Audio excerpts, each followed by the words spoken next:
Yeah, hi traders. We've had a chance now to have a look at the FOMC meeting, the statement, and obviously Jerome Powell's press conference. And if we have a look at the checklist of various factors that we were looking for and the probabilities around those, this was about as hawkish a meeting as we were possibly going to get. The markets have obviously reacted quite aggressively to that.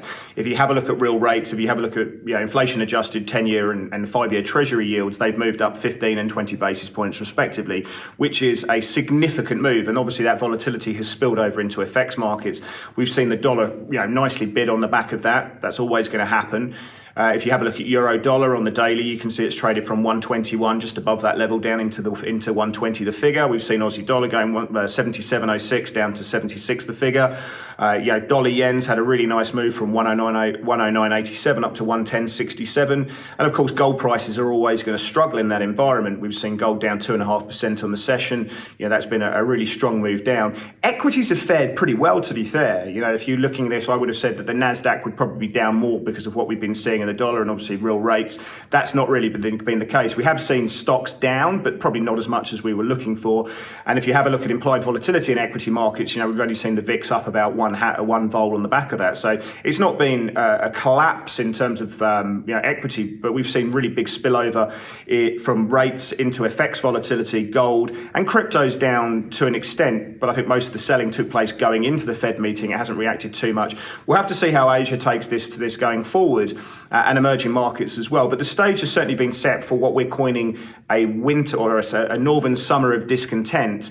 We're going through a period now where the market will be looking at the timetable. They're looking at the tier one data. They're trying to make assessments. The Fed have made it pretty clear that they are now talking about tapering, and every meeting going forward will be looking at and be very important indeed. So let's have a look at the timetable. 25th of June, we've got the next core PCE number. We're expecting that to be around 3.5% year on year. 2nd of July, the next payrolls number. These are Australian times. So obviously I do the adjustment there. That's going to be a big one. We're looking for something around 800,000 jobs.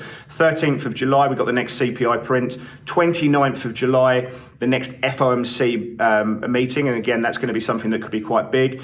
The Jackson Hole Symposium comes out late August. Now, I think in that environment, we're probably looking, given from what we've been seeing from the Fed, for a strong signal to the market that they're going to be looking to taper.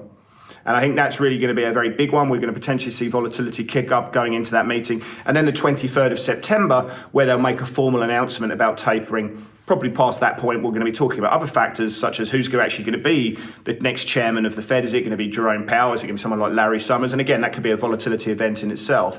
So we're going to go through this period of adjustment. What does it mean for asset purchase programs? Not necessarily just for the Fed, but also for the RBA and other central banks as well. So what is going to be the perception of liquidity conditions going forward? So what have we seen from the Fed? Well, let's look at the dots to start with. 7 voters are calling for rate hikes next year. That was probably unexpected. It hasn't been enough to lift the median estimate higher. For 2023, this is the big story. This is where we've seen the reaction coming through in markets. Now, 13 members or voters are calling for rate hikes next year. That's lifted the median estimate by 2. Now, I think we were looking for 9 voters to come through. I think there was a bit of conjecture whether it's going to be 8 or 9, but certainly 13 was significantly higher than what the market was looking for. And while the Fed have downplayed the dots plot projection, it has caused a reaction in markets. We know the Fed are talking about tapering. That was a focus of the market, and that's something that we got there as well. If you have a look at their projections about inflation, and I think this has caused a little bit of conjecture on the street, they have revised up their core PCE numbers for this year from 2.2 to 3%. That's a material move up. Again, it can show how poor at forecasting they've been through this period. But then it comes down to 2.1%, and it stays at 2.1%. That's the transitory effect.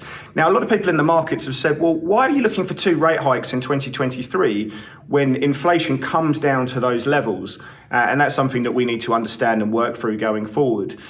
But if you have a look at the scenarios that we've seen from the Fed meeting, it has been about as hawkish as you've seen. If you have a look at the euro dollar futures, the interest rate markets, they've been very aggressively moved on the back of this. Going into that sort of 2024, 25 contracts, we've seen a material lift in interest rate expectations as well. And of course, that's something that's weighed on markets. So the dollar's bid on this. We've seen huge volatility coming through in real rates. That's spilled over into the gold market. Equities haven't really moved too much and cryptos have reacted a touch. This is something that we're watching, but we are coming into this window of discontent, this period of adjustment, and the market's trying to understand, and that hopefully for FX traders and short-term traders means we're going to see somewhat higher volatility and higher movement, and people need to adjust their trading accordingly.